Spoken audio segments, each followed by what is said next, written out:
everyone, Chris here with Stories in Cardboard.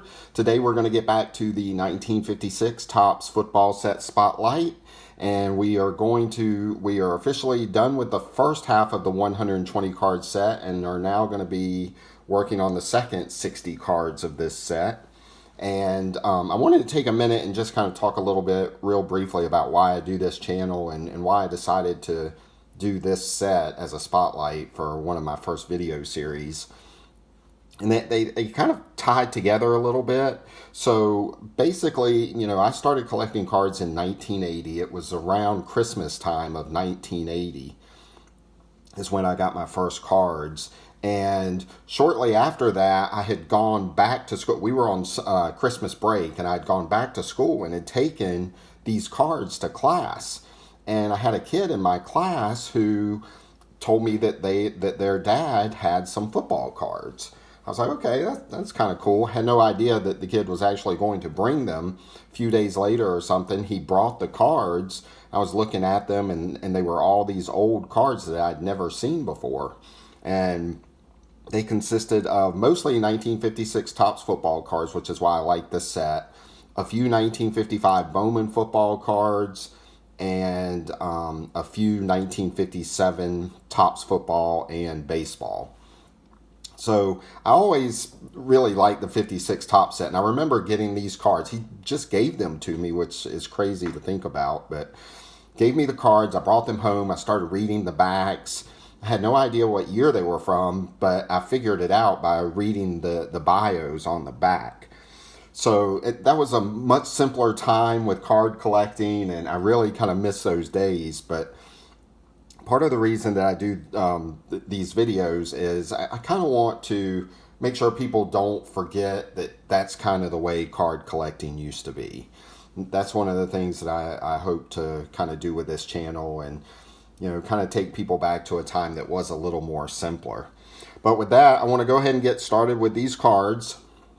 The first card we're going to look at here is card number 61, which is the Washington Redskins team card. It's a short print. And in 1956, the Redskins were 6-6 after coming off of an 8-4 season.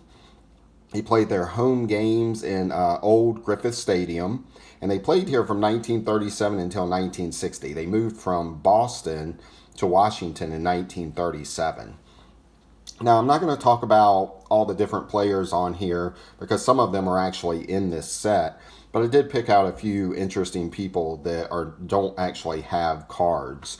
And the first one is Roy Barney, who was a defensive back.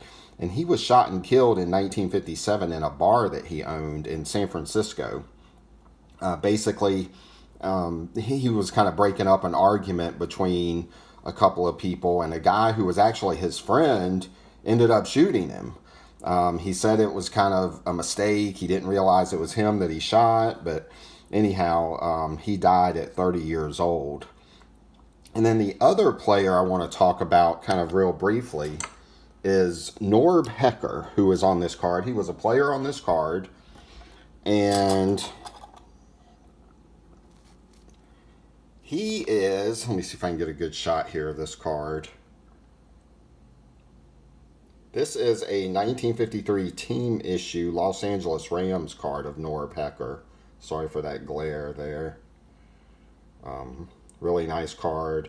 It's got the white football, which I love. I love pictures and cards with the white football. And he was the first ever coach of the Atlanta Falcons. So I think that's pretty cool. And let's get this back up here. And the last person I want to talk about is Kelly Miller, who was actually he took care of the equipment. He was an equipment manager on this team. So I'm kind of weird like that. I don't just research the players and the coaches. I research the equipment managers also. But what I found kind of interesting about this guy, Kelly Miller, is not too long ago, he had actually saved a lot of memorabilia from the Washington Redskins over the years. And he actually, there was a Sammy Baugh jersey that was auctioned close to 10 years ago, which I found really interesting. It sold for $109,000. I'm going to put a link to the story about that in the description because I think it's kind of cool. You can go look at that jersey, which I think is really neat. But second player we have here is card number 62, which is Billy Wilson. Now, Billy Wilson is he's the kind of player that I really like. He's underrated. People seem to have forgotten him, and as Bob Lemke used to say, he's kind of one of those guys that he would call the uncommon common. Now, during his 10-year career, he was a 6-time Pro Bowler. He led the NFL in receptions 3 times, and he had more receptions than any other receiver during the 1950s. He was also 3rd in receiving yards during the 50s, behind only Billy Houghton and Elroy Crazy Legs Hirsch. Now, when he retired, he was 2nd in career receptions and touchdowns, behind only superstar Hall of Famer Don Hudson of the Green Bay Packers. Now, Y.A. Tittle, who was his quarterback for this time on the San Francisco 49ers, described Wilson as one of the fiercest competitors ever, and he said that he was their Wilson was their number 1 receiver, and when they needed a big catch, this is the guy that they would go to. Teammate Bob St. Clair, who played offensive tackle and is also in the Hall of Fame, calls him one of the most underrated players in NFL history.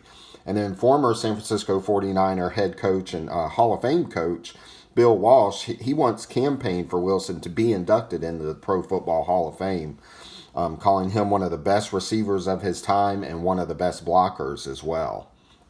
So to me, and you guys may have picked up on this by now, maybe not, I don't know, but I'm one of those people that believes the net should be widened for people into the Hall of Fame. But even if you believe in less people in the Hall of Fame, I believe Billy Wilson should be in the Hall of Fame. And the next team card here is card number 63, which is of the Pittsburgh Steelers. They were coached by Walt Kiesling, and they played at Forbes Field.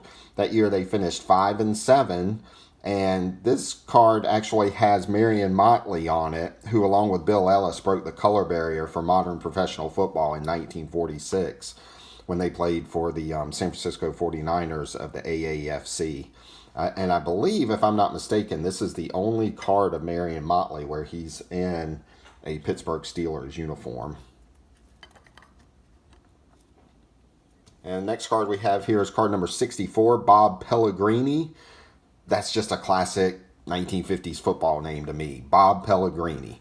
And I love the Eagles cards from this set with the background color there and the green box with the yellow lettering for the name and the old school Eagles logo. I just think this is one of my favorite teams as far as card design for this set. He finished 5th in the Heisman voting in 1955 and was on the cover of Sports Illustrated in 1955. And if you get a chance, check that out. It's a really cool looking photo. And the next card here is card number 65, which is Ken Mcafee, the New York Giants. Again, the New York Giants did win the NFL championship that year, and he is the father of 3-time All-American Ken Mcafee Jr., who played at Notre Dame. And then the last card is Will Sherman. He played 10 years. Here he's with the Los Angeles Rams. I think he was all 10 years with the Rams. I'm not 100% sure on that. But he had 29 career interceptions. And I just want to say real quick, I showed the Norb Hecker card from the 1953 team-issued Rams set. And I do have some more of those cards, too, that I'm going to show at some point. And I love that set, actually. I think it has some of the best-looking photos and poses, which is something that I really like. Anyway, that's all I have for today. I hope you enjoyed this, and we'll talk to you next time.